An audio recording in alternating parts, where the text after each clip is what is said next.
Binatikos ang aktor na si Janus Del Prado ang pagpapalabas ng noontime show na It's Showtime sa GMA Network.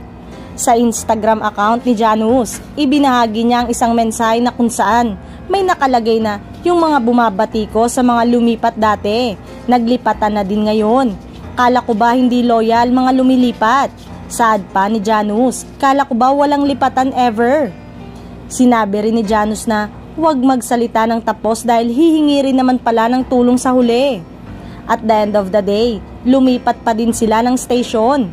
Kinailangan pa rin nila yung tulong ng station ng mga artista na binabash nila dati, lalo na yung mga lumipat para magkaroon ng mas malaking platform. Lesson, huwag magsalita ng tapos, bilog ang mundo, sad niya sa kanyang caption. Matatandaan na nitong April 6 lang nang ipalabas sa GMA Network ang naturang noontime show.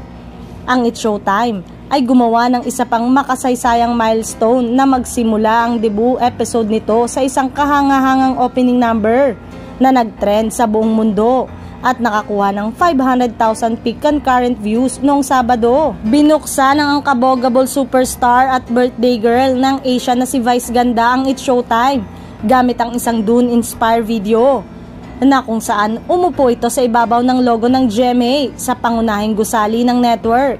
Gumawa rin siya ng isa pang pangtatanghal habang kinanta niya ang Thunder Champion at Hall of Fame.